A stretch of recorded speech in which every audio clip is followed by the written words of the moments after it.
Hello, I'm Karen Shaneman, and I'm here with Jeannie Nitsch. We are with the Division of Nursing Homes at the Centers for Medicare and Medicaid Services. I'd like to welcome our satellite audience and those who are receiving this through the Internet to this program introducing the new Psychosocial Outcome Severity Guide. The purpose of this broadcast is to introduce state agency and CMS surveyors to the new Psychosocial Outcome Severity Guide and teach them how to use the guide in determining the severity of any deficiency that has a psychosocial outcome. In today's broadcast, we're going to cover essential aspects of the new guide, including some key terms, instruction on how to use the guide, and a description of the levels of severity. We'll also hear from one of the expert panel members about the importance of psychosocial outcomes. And then we'll conclude with a group discussion of some deficiency scenarios and how their outcomes can be applied to the guide's levels of severity.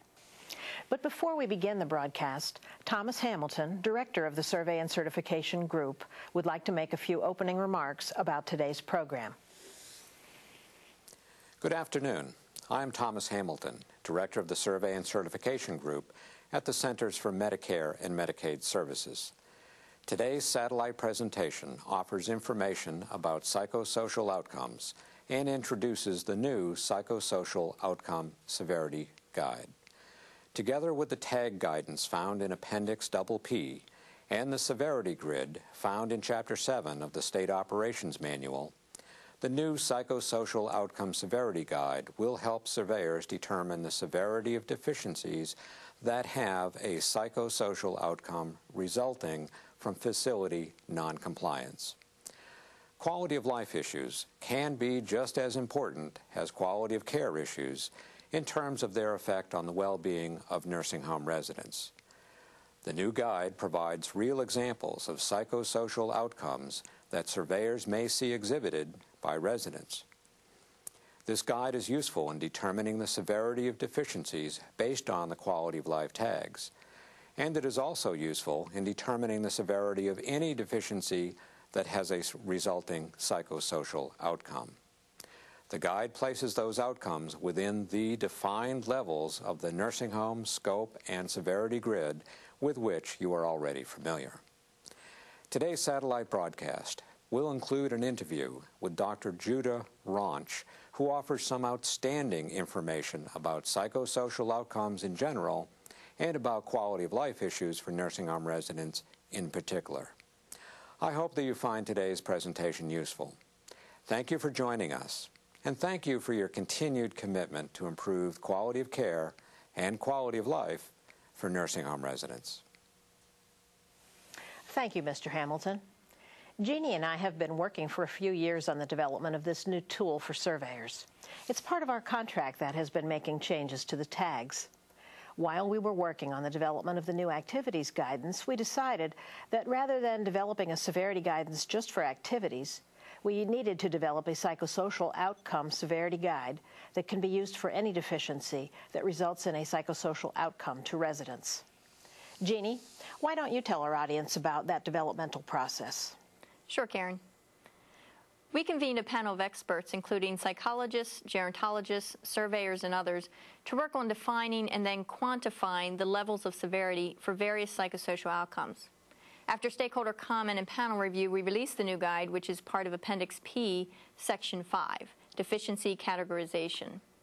The guide is not meant to replace the current scope and severity grid, but instead is meant to complement it. Surveyors will be able to use this new guide in conjunction with the scope and severity grid to determine the severity of outcomes to each resident. Key features of the guide include a definition section, instructions on how to apply the guide to various residents, and then the actual severity guide with examples of psychosocial outcomes and to which level they should be categorized. Let me turn this back to Karen so she can explain the instruction section of the guide. The first part of the instructions deals with the concept that determining severity is to be done separately for each resident included in the deficiency findings. This is the same as what we guide surveyors to do with the general severity grid. Next, the instructions deal with the fact of several types of residents with different types of capabilities to express outcome. So during the survey, it's important to note the psychosocial responses of residents to whatever problematic situations you're investigating. There are 4 types of outcome situations you might find. Remember, these are all outcomes to a deficient practice, and not just outcomes to losses in their lives unrelated to a deficiency. The first situation is a resident who coherently communicates to you, either verbally or using some communication device, what their response is to the deficient practice. This resident may be reporting that something humiliated them, or they are bored and unengaged by activities offered, or any of a number of responses. The interviewer needs to probe further to discover if the resident's psychosocial response has led to changes in behavior or mood, such as not wanting to leave their room anymore, constant crying about the situation, or even expressing a desire to die. Ask questions sufficient for the team to determine if the psychosocial response should be considered level 2, outcome to the level of discomfort and potential for compromise, or if the outcome is at compromise or at jeopardy. This should be determined according to the specific guidance we've placed at the various levels of severity in the guide. If the surveyor also observes this resident in the situation in question, the resident may be displaying both verbal and nonverbal responses to the situation. The second situation is one in which the resident cannot verbalize or use a communication device, but is showing nonverbal outcome to a deficient practice. For instance, the surveyor might be observing a resident in the shower. Staff are forcing the resident to be showered, and the resident is defending herself physically, trying to hit them or push them away, and crying or screaming. This is a severe nonverbal response to a deficient practice of using physical force to shower this resident against her will. This is abuse. Detailed observation notes will tell the story in this case, in which the surveyor notes the sequence of events in terms of what's happening and how the resident is reacting to what's going on. The third and fourth situations are ones in which the survey team must use the reasonable person concept to determine severity of psychosocial outcome of a resident to a deficient practice. This concept, which we introduced in 1995, states that the team will take the place of the resident and determine severity based on the response the reasonable person, or most people, would have to the deficient practice. It is used when, in situation number 3, the resident has no discernible response. The resident might be comatose or might be demented to such a severe degree that the resident cannot understand the psychosocial significance of the deficient practice. For example, in the situation in which staff are pushing a demented resident to the shower with private parts showing, most people would feel humiliated to be in a public place undressed. But if the resident who is actually observed is demented to the degree they don't even understand that they are nude in public, and that this is humiliating, then the team must step in and not discount the severity of the deficient practice simply because the resident is showing no discernible response. The team should discuss the situation that was observed and decide severity based on how the reasonable person, or most people, would react. It also might be the case that the resident is deceased or hospitalized and their response cannot be determined. In situation number 4, the team must step in to determine severity of a deficient practice because the resident in question has a markedly incongruent response to the offense. The surveyor might have observed a deficient practice, and the resident in question states that they don't mind what happened, that this is just how things are here. For example, a resident is telling the surveyor, on interview, that she asked to be helped to go to the bathroom at night and was told staff are busy and to just go in the bed and they would clean it up tomorrow. When asked what her reaction is to this situation, she tells the surveyor that this happens often and she is used to it now. This is a markedly incongruent response, and this resident has been institutionalized to expect deficient treatment. Her resignation to the situation should not diminish the severity of this deficient practice. The team should decide how the reasonable person, or most people, would react and compare this to the severity information in the guide. We've asked one of our regional office supervisors to join us. I'd like to introduce Elfrida Walker, who is a nurse surveyor serving as branch manager of the Survey and Certification Review Branch in CMS's Region 4 office in Atlanta. Thanks for joining us, Elfrida. Thanks, Karen. It's very nice to be here. One important part of the new guide is a section of definitions of key terms used in the guide. How about going over these definitions for our viewers? When the panel met, one of their charges was to develop working definitions of certain psychosocial outcomes that are used in the guide. While words like anger and anxiety are commonly used in our society, we wanted to make sure that surveyors had the same understanding of what the terms mean and how these terms are used in the guide. The guide contains 6 key definitions that I would like to go over. These definitions are based on authoritative sources that were selected by our experts. The first is anger, which refers to an emotion caused by the frustrated attempts to attain a goal or in response to hostile or disturbing actions such as insults, injuries, or threats that do not come from a feared source. Next is apathy, which is a marked indifference to the environment, a lack of response to a situation, lack of interest in or concern for things others find moving or exciting, and the absence or suppression of passion, emotion, or excitement. The third is anxiety, which is the apprehensive anticipation of future danger or misfortune, accompanied by a feeling of distress, sadness, or somatic symptoms of tension. Somatic symptoms of tension may include, but are not limited to, restlessness, irritability, hypervigilance, an exaggerated startle response, increased muscle tone, and teeth grinding. Next is dehumanization, which is the deprivation of human qualities or attributes such as individuality, compassion, or civility. Dehumanization is the outcome resulting from having been treated as an inanimate object or as having no emotions, feelings, or sensations. Next is depressed mood, not to be confused with clinical depression. Depressed mood is indicated by negative statements, self-deprecation, sad facial expression, crying and tearfulness, withdrawal from activities of interest, or reduced social interactions. Some residents with dementia may be more likely to show nonverbal symptoms. The last key definition is humiliation, which is a feeling of shame due to being embarrassed, disgraced, or depreciated.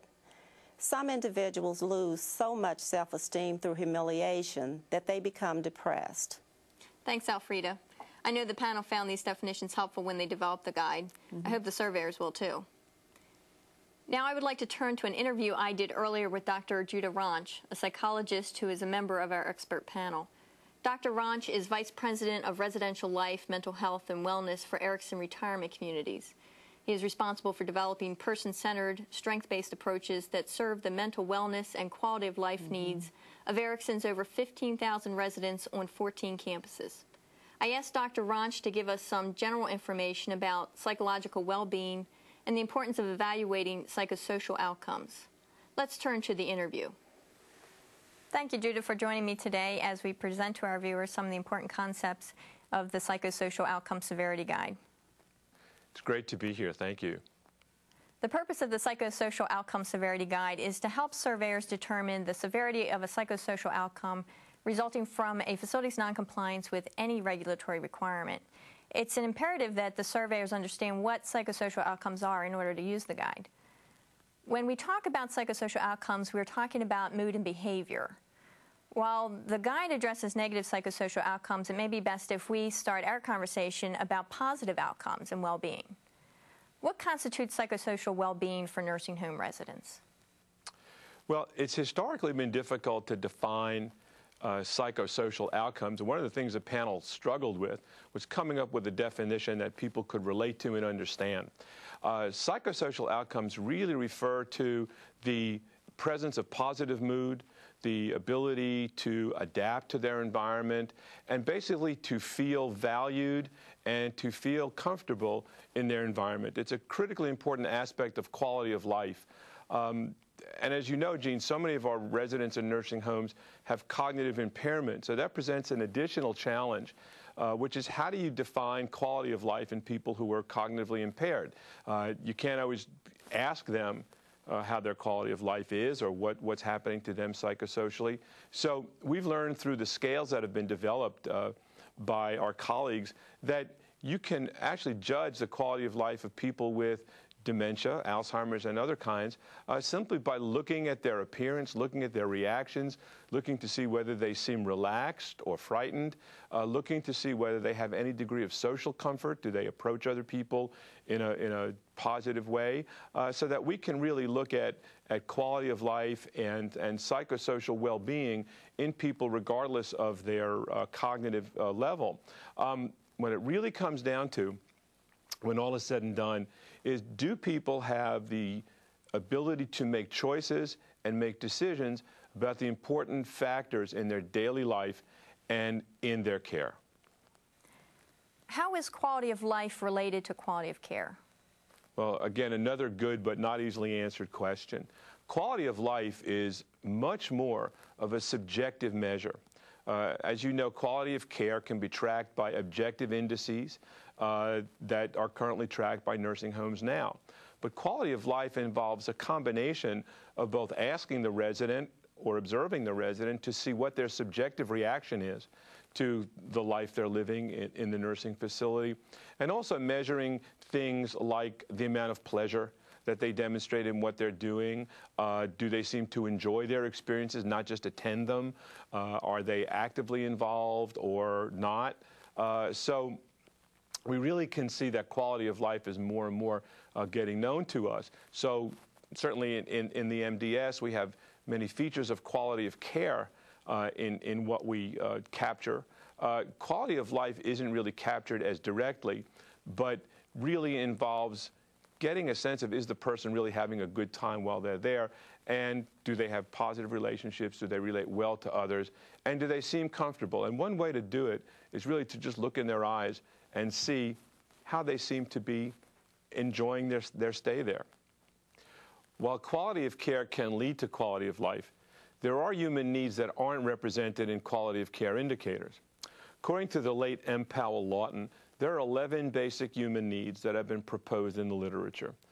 These needs share 3 basic characteristics. First, each need is a universal human need. Second, each can be served or frustrated by the caregiving setting.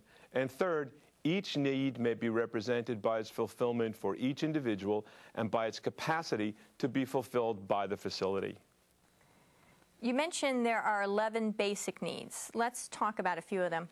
One of the ones that comes to my mind is safety. People want to know that they're safe and secure in their environment.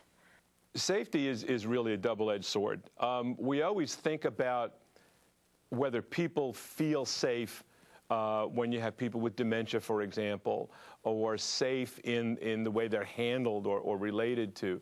But people need to have an internal feeling of safety and to know that their safety will be cared about. So really, safety is the most fundamental human need. When any threat occurs in an environment, people will revert to meeting their safety needs. So it's really important that to have a good quality of life, you feel safe and secure. I mean, in order for that to happen, you have to trust the environment and trust the people around you. And it's easy to observe residents in nursing facilities who don't feel safe. These are the ones that may cringe, that may wince when they see somebody coming by, may startle very easily, and also may look very, very suspiciously at people coming near them. Now, just because they have that look doesn't mean that their safety has been violated. But it's an important outcome for facilities to understand that they really need to pay attention to people's need to feel safe. And that's a very subjective need. just reassuring people that they're safe doesn't give them that fundamental feeling of safety. And this is a very primitive need. It's hardwired into our brains, and is a need that lasts with us throughout our lives. What are some other basic human needs? Well, among Lawton's needs, I think there are three that really are very central to a quality experience in a nursing facility. The first is the need for autonomy. And that really means the ability to exercise your choices, to exercise your will, and to be treated as an individual apart from other individuals in your environment. Kind of having a separate identity which is expressed in the choices that you make and the kinds of relationships you wish to form in that setting. The opposite of autonomy is, to use a $2 word, homogenization. It's where we treat everybody the same, no matter who they are or what their history is. And so to have a good sense of autonomy and to have your need for autonomy fulfilled, you have to feel that it's safe to voice your opinion, it's safe to make choices, and that those choices will be respected. The second critical need, which is a real challenge in a congregate setting, is the need for privacy. Just because you live with a bunch of other people doesn't mean that you're happy sacrificing your need for privacy. In everyday life, we experience the need for privacy by when we bathe, for example, or use bathroom facilities. And those are the obvious needs for privacy. But we also have a need for private time, for alone time, time to just get our thoughts together. And very often that's a need for privacy that gets overlooked because it's such a pressure in nursing facilities for people to do things with other people and to do them with other people all the time. I mean, you may even be sleeping in a room with somebody else who you've never seen before. You're eating meals with people who you've never had meals with before. And even if you get to know them, how many of us really eat our meals in a room with 20 or 40 people? So the need for private time can actually be a sign of mental wellness.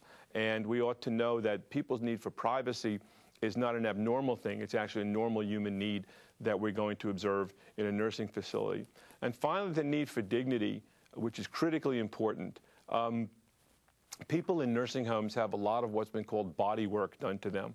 They're bathed, they're dressed, they're helped with eating, they're moved from place to place. We have to be very cautious that we don't turn them into objects. And remember that these are people, and people whose need to be treated in a dignified way that honors how they remember themselves.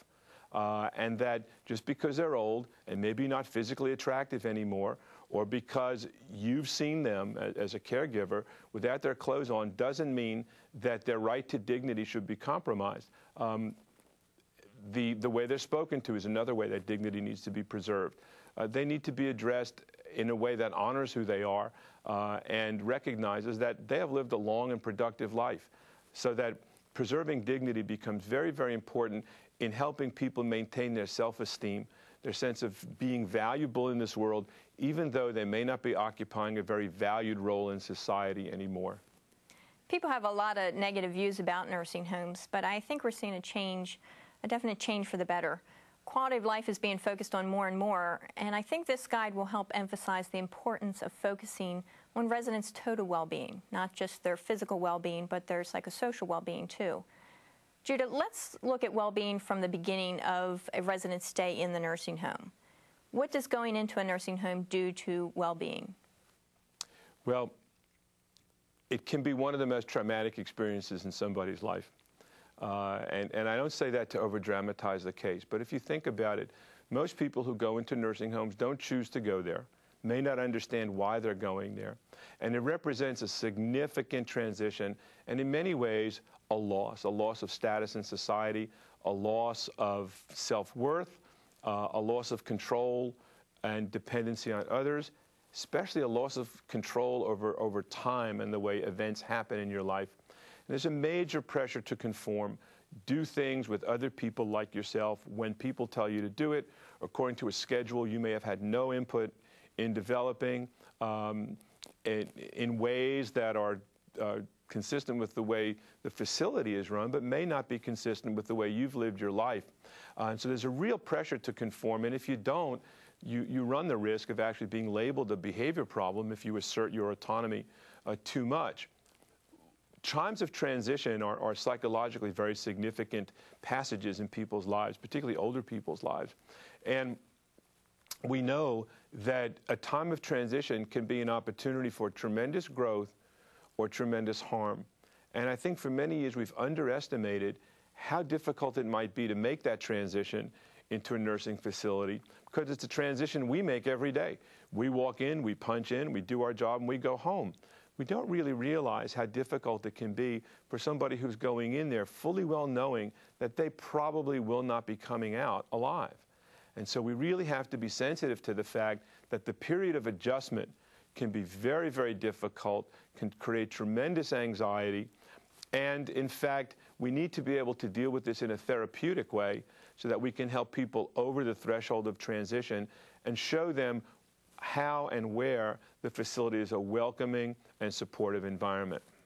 But let's be clear, the presence of a given affect does not indicate a psychosocial outcome that is the direct result of a facility's noncompliance.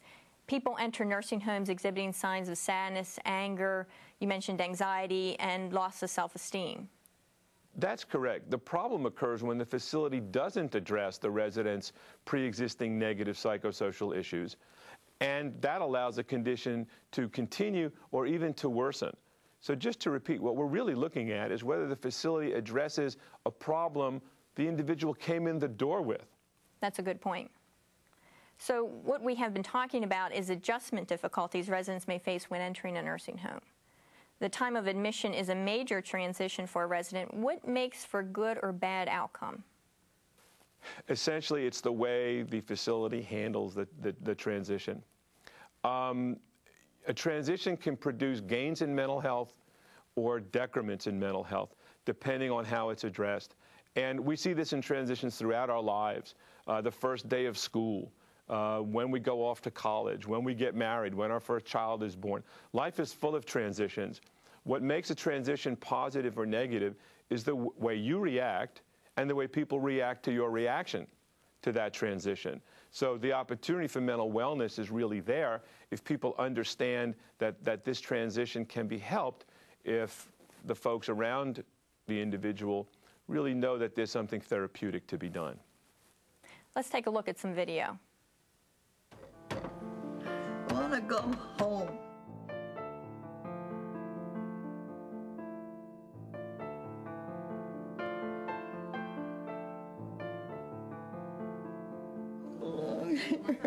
This is no life for me. I'm full of energy. I want to get out and do things. This is like being pinned up here. I don't know this place out here.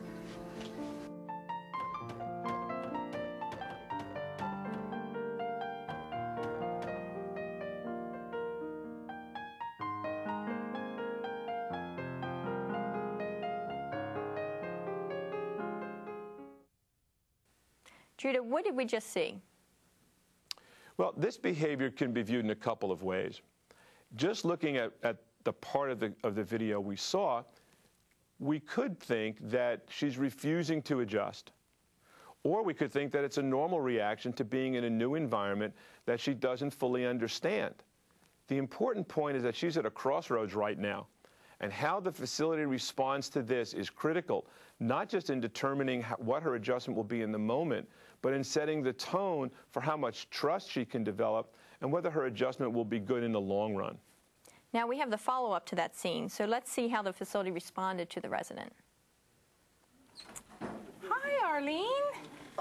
Residents feel more comfortable when they bond with particular staff members. I have been to her house, and in her yard, you can tell that she really liked flowers. We're going to go look And at so the you can flowers. tell that the outdoors is something that is calming to her. At the door today, she was banging and beating at the door and crying. I took her for a walk off the unit. I took her out to Why see don't the you walk ahead of me flowers. right there She on the- forgot about going home. I had roses. She didn't feel cooped up, and her behavior changed. Ooh, look at this one. So with her, what works is getting her off the unit, and then we need to make sure that we document what happened and what we did to intervene and whether it worked or not. While there's no one way to address adjustment issues, tell us what the facility did right in this clip. Well, the first thing they did was they individualized their response to her. They understood that this behavior was an expression of her individual reaction and didn't attribute it to, well, all people coming into a nursing home have a problem adjusting, so it's not significant. They also pretty well picked up on what her issues were and understood that she was having trouble making sense of what was going on, so they helped her significantly by helping her understand what was going on. They also established a wonderfully trusting, caring relationship with her in the way they approached her. They were kind, they were considerate, they smiled, they really acted as though they could be trusted, and in fact, the facility's response demonstrated that this individual represented caregiving in a very, very trusting way at this facility.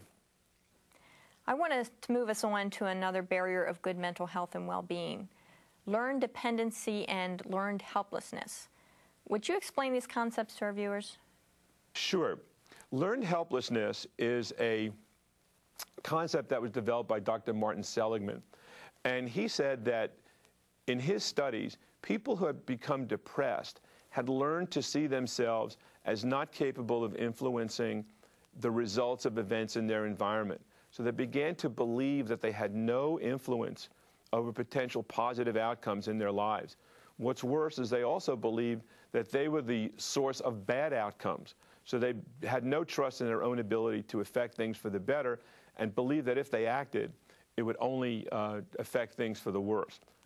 Learned dependency is a related but slightly different issue.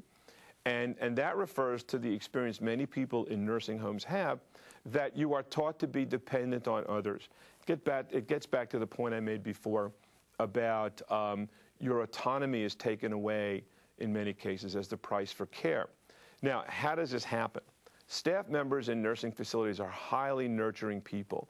They're there because they really want to be helpful. And they've learned that if residents cooperate with them in their ability to be helpful, they will get things done more efficiently, more quickly, and be able to take care of more people. The price one pays for that is that residents are typically asked to wait for the staff member to help them rather than trying to do it themselves. So the idea of wait to let me help you rather than do it yourself becomes a real barrier to continuing autonomy, to continuing to be able to do the things that you used to do for yourself. After a while, those skills atrophy, and either because of social sanction, that is, you're not allowed to do it, or because you lose the ability to do it yourself through disuse, you actually do become more dependent on the caregiver. That leads to having to wait more and not being able to have as much control over events in your own life. One thing that encourages that is the caregiver's style and tone of speech that we often see with residents, which is that they speak to residents as though they were children. They use intonation patterns and speech patterns that we tend to use with young children, and the research demonstrates that that leads to a feeling of being devalued, and when people are devalued, they lose faith in their own ability to affect outcomes in their world. So that essentially the social pattern, as reflected in the speech, is I will treat you nicely if you do things the way I say, and in exchange, I will take care of you. But the price you'll pay is you'll have to wait for me to do it because we don't want to encourage you to do things on your own. Now, having said that, very often there's a safety issue in residents doing things on their own. And I don't for a minute want to give the impression that we want to let residents do everything they want to do, regardless of risk level. But I think part of good care is learning what a resident can do for themselves in a safe way and helping that person to continue to do those things. Not only does that encourage autonomy, but it really produces better health outcomes. Another issue that we have is that the whole experience of institutionalization leads to this atmosphere of you're here because you're sick, and people who are sick need help from helpers, and they become all or nothing in their identity. You go from being well to being sick, and once you're defined as sick, you are expected to become dependent on others and not exercise your autonomy. One of the issues, I think, for nursing home life and for surveyors is to understand where the reasonable person concept fits in here, because we may see a lot of learned helplessness that looks normative in that environment. That is, everybody's doing it. But applying the reasonable person concept makes us ask the question, if I were sitting there, would that be how I would want to be? Would that be how I would want to feel? And would I be content being treated in that way? That is, being asked to wait when I have to go to the bathroom, being asked to wait when I say I'm hungry, being asked to wait when I want some social interaction. Would I, as a reasonable person, be upset when my needs are frustrated and my needs are thwarted like that? So that we really want to call people's attention to the idea that just being quiet and being compliant and being cooperative with care doesn't necessarily mean the person has made a positive adjustment to the nursing home. And the key factor, psychosocially, is that learned dependency, as I said earlier, can lead to depression. And it's a depression that's entirely preventable and reversible. What are some of the ways a facility can maximize psychosocial well-being? Well, the environment must be taken into consideration. It's important to recognize that our job is to optimize the fit between the person and the environment. And one way to do this is to make sure that there's not too much stimulation or too little stimulation. Stimulation in nursing homes, particularly to the senses, tends to be very sporadic and very loud. We have loud noises, we have loud machines, we have carts careening down hallways, sometimes we have people screaming.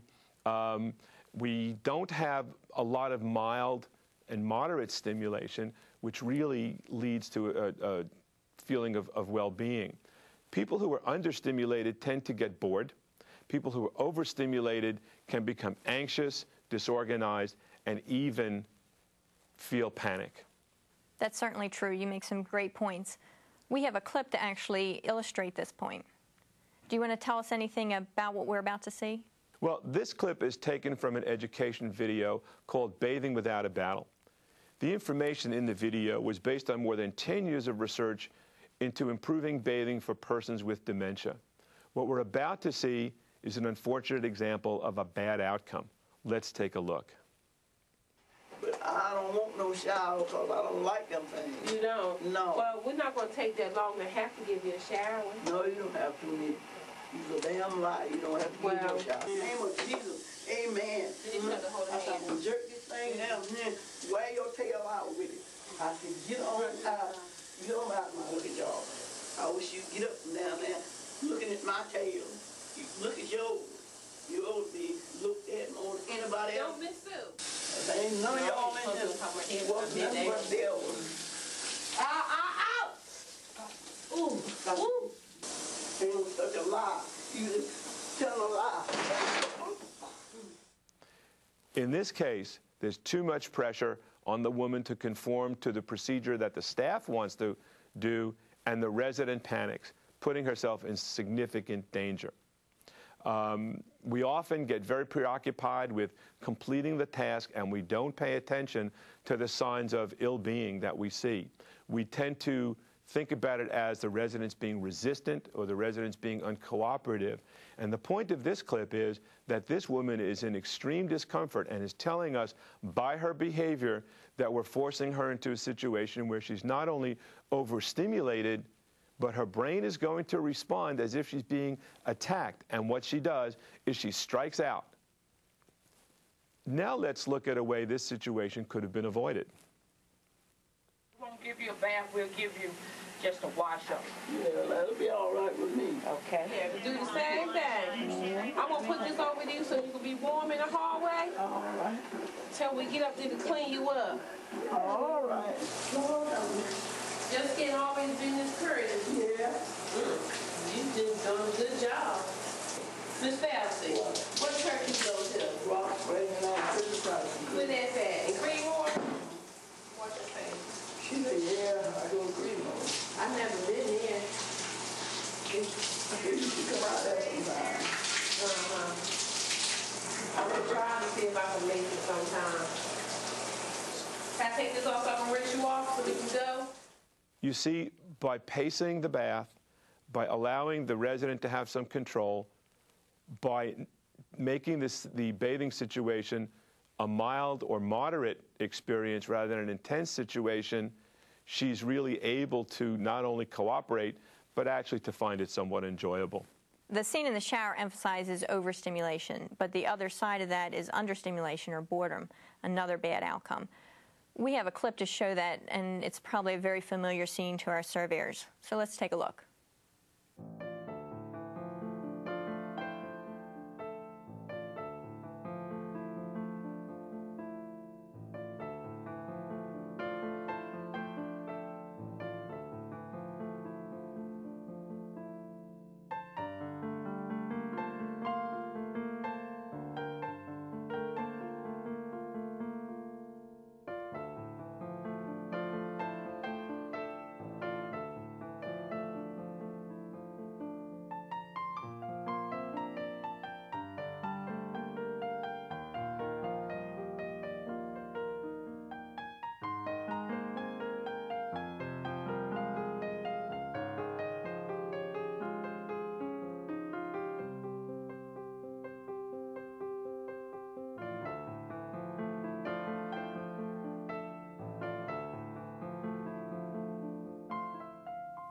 Here we see folks sitting around with nothing to do.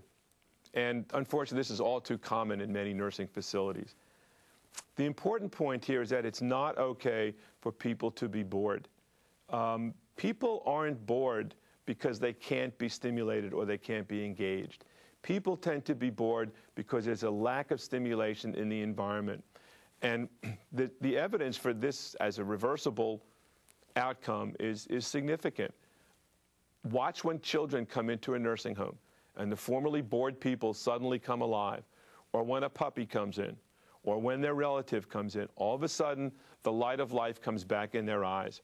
Sitting around being bored is really an adverse facility practice, and I think something we have to pay very, very special attention to, because after a while, boredom becomes a chronic state of mind, and people disconnect from the environment, and it becomes very, very difficult to engage them. This ties into Lawton's point about autonomy and adverse stimulation. One of the phenomena we often see is residents walking out of activities or walking away from a certain part of the nursing home, or sitting around the nurse's station. What we have there is people really exercising their preferences to get away from or approach the right amount of stimulation. If an activity is overstimulating, they may get up and walk out. It may be overstimulating because they don't understand what's going on. It may be too noisy. Similarly, the same activity can be understimulating because it doesn't challenge them mentally enough. And this was Lawton's very, very important observation, that the amount of stimulation has to be just right to engage the person's abilities and interests so that they will participate. I'd like to say one more word about sitting around the nurse's station. In my experience, that can be the most stimulating place in the environment for many nursing home residents. There's something interesting going on. The scenario is always changing. The stimulation's not too intense. It's not boring. So if we're seeing that, we have to really think about whether there are other forms of stimulation available to residents that would capture their interest. An interesting observation can be made when looking at people who appear to be understimulated, but really are taking their time processing what's going on.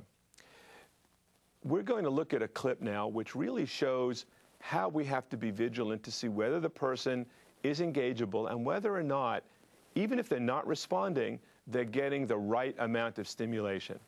We have an interesting clip showing this, so let's take a look. How many were there in your family, and did they all drink as much tea as you do? Well, yes, I think so. I think so. Did you have brothers and sisters? I had, I'm trying to remember, there were so many. There were so many. Yeah, my father said he wanted to, Pop said he wanted to have a baseball team. It was so nice. Oh, I'm glad you enjoyed it. Oh, yeah. Good. he's there. And the Irish eyes were smiling. It was like the morning spring in the lills of Irish laughter. You can hear the angels sing, and I are happy. All the world is bright and gay. With a lilt of Irish laughter, you can hear the angels sing. When Irish hearts are happy, all the world is bright and gay. And when Irish eyes are smiling, sure they'll steal your heart away, away. Terrific. Great, great, great. Before we move on, let me mention to our audience that we'll be seeing these clips again later in the broadcast. We will have the panel review these clips and discuss how the guide can be used to determine severity of these psychosocial outcomes that we're seeing. Now, we've been talking about the person fitting the environment and issues related to well-being like inherent worth and dignity. In the guide, we talk about dehumanization. Would you expound upon that a bit more? By dehumanization, we're referring to the deprivation of human qualities such as individuality, compassion, or civility. That is, we're treating people like objects rather than like human beings. Dehumanization also occurs when we believe that people won't have emotions, feelings, or sensations as a result of what we do. So some examples of that are when somebody says, I don't like the food. It can be dehumanizing to say, well, that's what we have to eat. Come on, you like that. Or if they say, nurse, nurse, come here, and we say, I just came over to you. Or if they say, I have to go to the bathroom, and we say, I just took you to the bathroom. Or, as in a very, very sad case, if a person is in bed and says, nurse, I have to go to the bathroom, and the nurse says, or the nurse's aide says, well, just wet the bed, I'll clean it up later.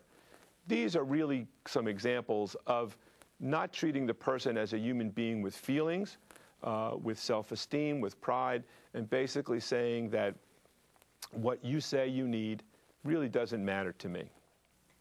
We've talked about dehumanization. One thing that can result from dehumanization is signs of depressed mood, not to be confused with clinical depression. So would you explain to our viewers the difference between clinical depression and the term we use in the guide, depressed mood? Depressed mood, which again, to contrast, doesn't mean clinical depression, is indicated by negative statements, self-deprecation, that is, putting themselves down in what they say, a chronically sad facial expression that's difficult to change in happy circumstances, crying and tearfulness, withdrawal from activities of interest, and or reduced social interactions. Some residents, such as those with moderate or severe cognitive impairment, may be more likely to demonstrate these nonverbal symptoms of depression or depressed mood than to demonstrate the more overt ones that you'd see in people who are cognitively intact. The important thing to remember here is, one, that depressed mood can change into a minor or major depression, and secondly, the research indicates that when elders have even a minor depression or depressed mood, the amount of functional disability that they experience as a result can be as significant with fewer symptoms than it would be in an adult of 30 or 40 years of age with a full-blown major depression. And that's a critical care issue, because when a person's functional ability goes down, they can run into a vicious cycle of further and further deterioration. And so it becomes very important to spot people who may have a depressed mood and to look for evaluation and intervention on the part of the facility. This again goes back to what the guy was referring to when it talked about the deficient practice not being the presence of the affect, but the worsening of the affect, because the facility did not address the psychosocial needs while the resident was in the facility. So what about anxiety? We witnessed that in the clip earlier showing the woman wanting to leave the facility. Well, there are verbal and nonverbal signs of anxiety. In the clip, we saw both. The woman tells us she wants to go home, and she bangs on the door and paces back and forth. Now, in people with dementia, we see that pacing back and forth and agitation are often the most reliable sign that they're experiencing agitation. It's tough for them to tell us that they're experiencing anxiety, but their behavior tells us clearly that they're experiencing discomfort related to anxiety. The risk that people run into in nursing facilities is that when they act anxious, people tell them, oh dear, there's nothing to worry about. Or if they cry because they're so anxious and frightened, we say, stop acting like a baby. So that we really have to be very, very vigilant that when somebody's showing a sign of anxiety, we have to get at the root of why it's there. And very often, pain can be the source of anxiety, particularly in people with cognitive impairment who can't tell you that it hurts or where it hurts, but can demonstrate by their anxiety reaction that they may have some pain and need a pain assessment. In anybody at any age, anxiety can be related to poor physical health. And we have to understand as well that new anxiety in residents in nursing facilities may be a sign that the person is experiencing a new physical health problem or a recurring physical health problem, which is making them feel very, very unsure and very frightened. So it becomes important to do an evaluation when we see anxiety to see whether or not it may be related to physical health. In addition, there are some medical conditions which will manifest with anxiety, so it becomes important for a physician to make that evaluation. In looking at good practices versus deficient practices, I think we could see the clear pathway to good practice in the clip of how the facility dealt with a woman who was anxious and wanted to go home. And we saw how well she responded to reassurance and information and reason and kindness and established a sense of comfort, and her anxiety went away. We've been focusing a lot on psychosocial outcomes developing or worsening because of a facility's failure to address quality of life issues. But what about psychosocial outcomes that are the result of quality of care issues? Well, I'm glad you brought that up because people tend to respond negatively to not getting their care needs met. So, as in the case I mentioned before, telling someone to wet the bed or telling someone that their diaper doesn't need changing if they've wet it can certainly lead to very, very bad psychosocial outcomes. You not only feel uncomfortable, you feel ashamed, and that's a bad outcome. That's a dignity issue. Another example is not providing someone with the adaptive equipment they need in order to engage in the full resources that the nursing facility has to offer, so they become isolated, and if isolation continues unchecked, it can lead to a depressed mood.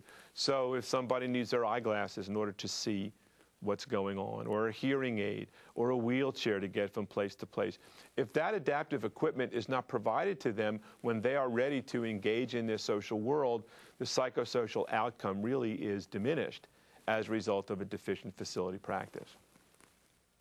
We've covered a lot of material from what psychosocial well-being is and signs of negative psychosocial outcomes.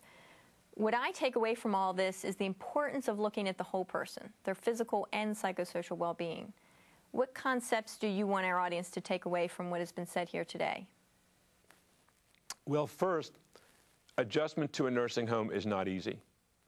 And that though it's an everyday occurrence for us to go in and out of it, it can be a very, very difficult transition for people who are moving in there, in spite of all the reassurance we give them.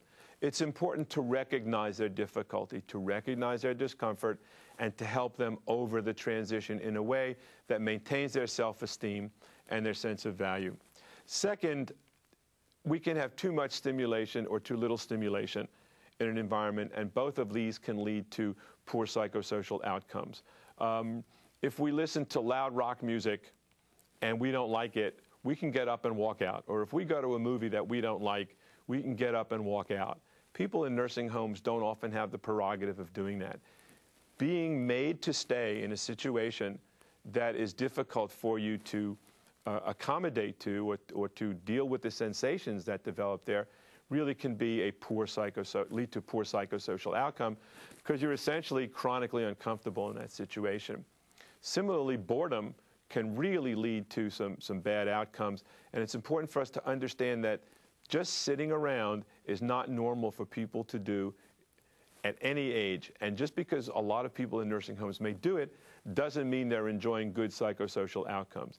It may be the result of a deficient facility practice that has become very institutionalized that says, well, if they're not making noise, if they're not bothering us, we're not going to pay attention to them. People in nursing homes can be engaged, can enjoy themselves, and it's really our responsibility to find out what it is that engages all of who they are, not just to find out how to take care of them physically. Well, I want to thank you for sitting down with me today, Judah. This was just wonderful, and I think our audience will get a lot out of the material you've presented here. You're welcome. Jeannie, that was an interesting explanation of how important the psychosocial aspects of life are to residents. Alfreda, can you provide our audience with a description of the levels of severity and the psychosocial outcomes that have been placed at each level? I'd be glad to, Karen. This new guide is a needed addition to the general severity guidance already in Appendix P. The section on severity levels begins with a strong instruction that this guide is only to be used when the survey team has determined the presence of a deficiency that has resulted in psychosocial outcome to a resident or residents. Let's be clear. The definitions of the 4 levels of severity have not changed at all from the definitions given in Appendix P. What this guide gives is direction to the survey team on how to place residents' psychosocial outcomes resulting from deficient practices into the current severity grid. So let's start with Level 4, immediate jeopardy. To score severity as jeopardy, the psychosocial outcome to residents must meet the general definition of jeopardy, which is a situation in which the facility's noncompliance has caused or is likely to cause serious injury, harm, impairment, or death, and one that requires immediate correction. The guide contains a set of examples of psychosocial outcomes to deficient practices that reach the level of jeopardy. These include, but aren't limited to, such outcomes as planning or attempting suicide, engaging in self-injurious behavior that is likely to cause serious harm, sustained and intense crying, moaning, screaming, or combative behavior, ongoing and persistent expressions of dehumanization or humiliation that has resulted in a potentially life-threatening consequence. For instance, someone feels so dehumanized that they have stopped eating and want to die. Remember, these examples are outcomes to a deficient practice, not merely pre-existing psychosocial conditions. The facility's deficient practice has caused this outcome, and while these outcomes seem severe, we must remember that we are talking about Level 4, immediate jeopardy. Now let's go to Level 3. Level 3 is actual harm that is not immediate jeopardy. It includes clinical compromise, decline, or a resident's inability to maintain or reach highest practicable well-being.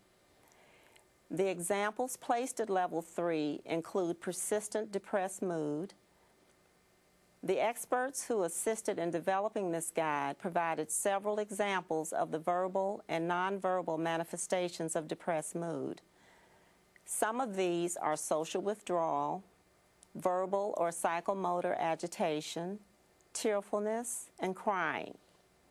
And there are several others which should be helpful to surveyors. Other examples of Level 3 include chronic or recurrent fear or anxiety that has compromised the resident, an ongoing, persistent feeling of dehumanization or humiliation that hasn't resulted in life-threatening consequences. I've truncated the item descriptions and have not included all the examples at these levels. Be sure to read the guide thoroughly to prepare for using it during surveys. Next is Level 2, which is no actual harm with potential for more than minimal harm that is not immediate jeopardy.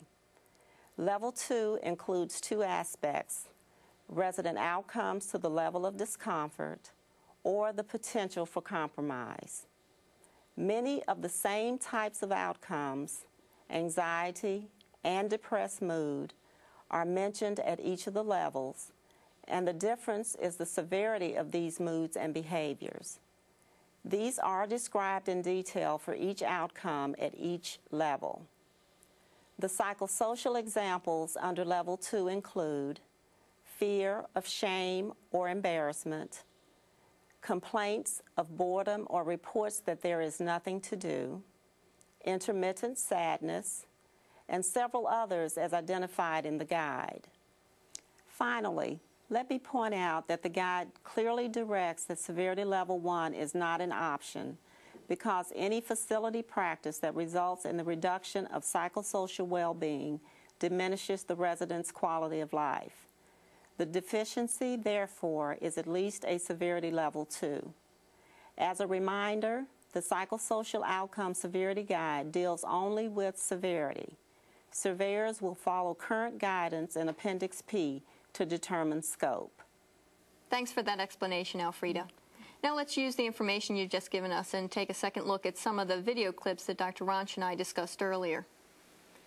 This time we'll be applying the resident outcomes we see and hear to the levels of severity on the Psychosocial Outcome Severity Guide. First, let's look at the clip of the resident being showered by the staff. But I don't want no shower because I don't like them things. You don't? No. Well, we're not going to take that long to have to give you a shower. No, you don't have to. You're a damn lie. You don't have to give no shower. In the name of Jesus, amen. You need to hold I said, I'm going to jerk this thing down here, wear your tail out with it. I said, get on out. Get on out and look at y'all. I wish you'd get up from down there looking at my tail. Look at yours. You ought to be looked at more than anybody else. Don't miss Sue. There ain't none of y'all in here. Nothing but devils. Ow! Ooh. Ooh. It was such a lie. You just tell a lie. Elfrida, what do we see here? This resident has refused a shower, and the aide has insisted that she must have a shower. That's the first issue. Yes, then once they were all in the shower, we see the resident complaining and resisting, both verbally and physically. The resident is trying to protect herself from this action of staff that she considers to be an unwanted intrusion. Then the resident's anxiety level reaches its peak when she lashes out and bites one of the staff. Right. Even despite this escalation, staff continue to shower her. And the scene ends with the horrible accidental tipping backward of the shower chair, which likely caused some physical injury to the resident, and we don't know how severe that physical injury was. But even if that injury hadn't happened, this incident is clearly one in which the psychosocial outcome to the resident is quite severe. So what do we say about the level of severity? In the guide at Level 4, one example is sustained and intense crying, moaning, screaming, or combative behavior. So I believe this is Level 4. I agree. In addition, the guide also has another example in Level 4 describing the outcome as fear and anxiety that may be manifested as panic, screaming, or aggressive or agitated behavior in response to an identifiable situation, which in this case is the unwanted shower.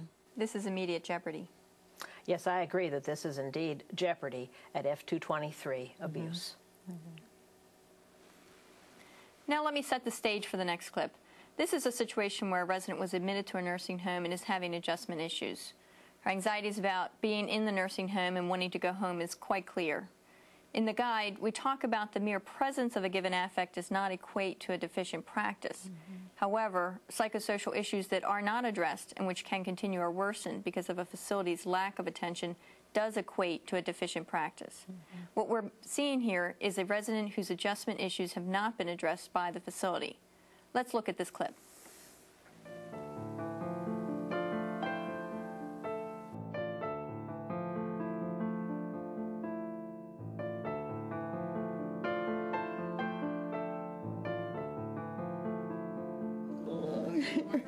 This is no life for me. I'm full of energy. I want to get out and do things. This is like being pinned up here. I don't know this place out here.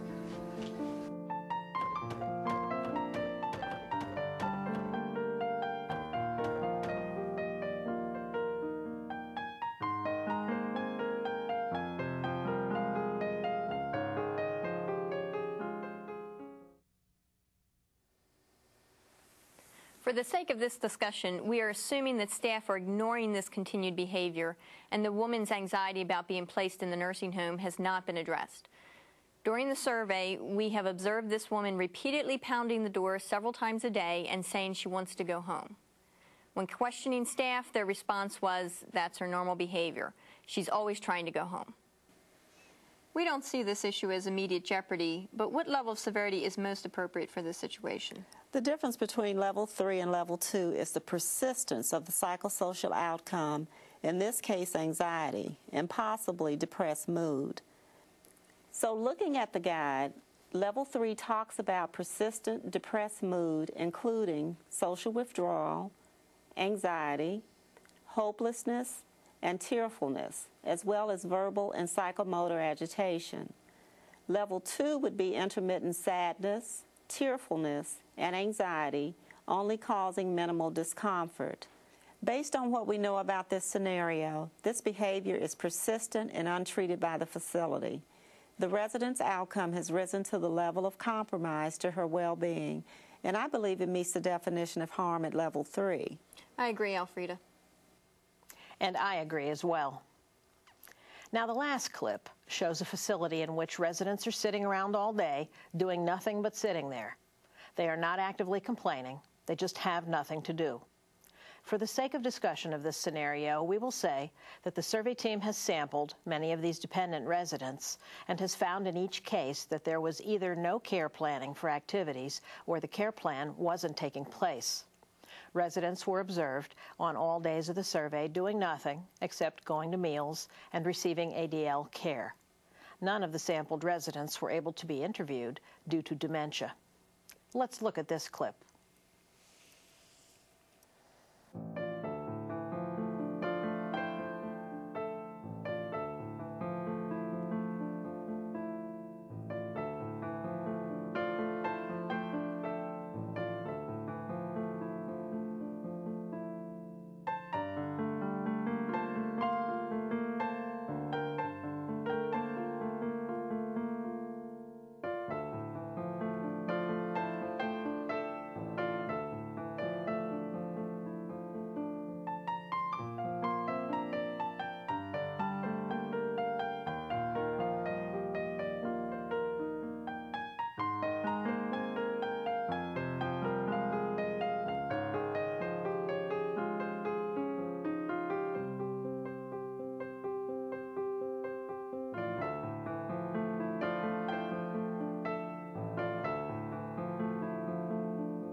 I've seen this happening in many nursing homes.